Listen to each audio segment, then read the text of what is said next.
The Kona is a divisive car when it comes to looks, with slanted eyes and a grille that makes it look taller than it is. The Kona N isn't going to change that, but the extended body-colored fenders and N-specific 19-inch lightweight forged wheels help make for a more mature look. Additional sophistication comes from the front spoiler lip and side skirts, wide front lower air intakes, and a double-wing roof spoiler. Hyundai has done well to refuse to go the cartoony route Honda took with the Civic Type R and go the more Germanic subtle styling route similar to the Golf GTI. Hike on Kona N and rolled onto the back road, then immediately hit the gas pedal hard, bringing one of the biggest shocks this reviewer has had in a while. On paper, the 276 horsepower and 289 pound-feet of torque shouldn't make the seasoned car reviewer throw a shocking expletive from behind the wheel. However, that's a lot of power from a small car. It is sent to the front wheels by an 8-speed wet dual-clutch transmission that has been reworked by the N department. The N-spec transmission has unique gear ratios and a recalibrated control unit that shifts those gears with sharpness you wouldn't expect in a car that costs no more than $34,000. The Kona N retains the front-wheel drive-only dynamic in the spirit of the pure old-school hot hatch experience. The hot hatch idea was originally to keep costs down while providing the greatest driving sensation while out of town. Modern technology has solved one of the big problems of putting more than 200 horsepower only through the front wheels: torque steering. Torque steering is fun to the point that it gets out of hand and is more likely to put you headfirst in a ditch or wrap the front end around a tree.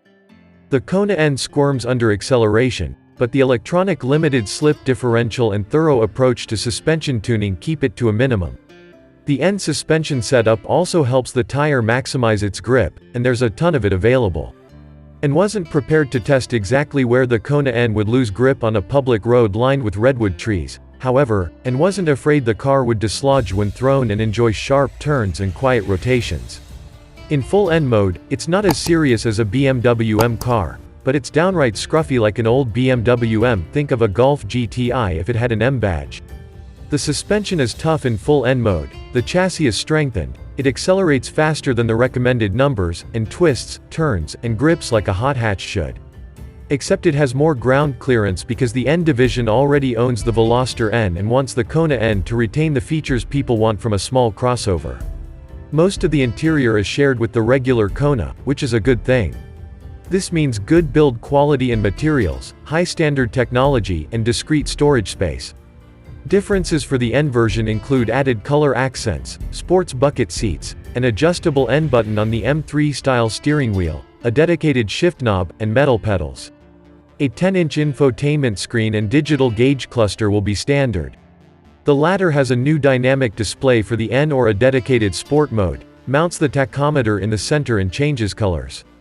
In N mode, the tachometer is surrounded by information such as engine temperature, oil temperature, turbo pressure, and currently used torque.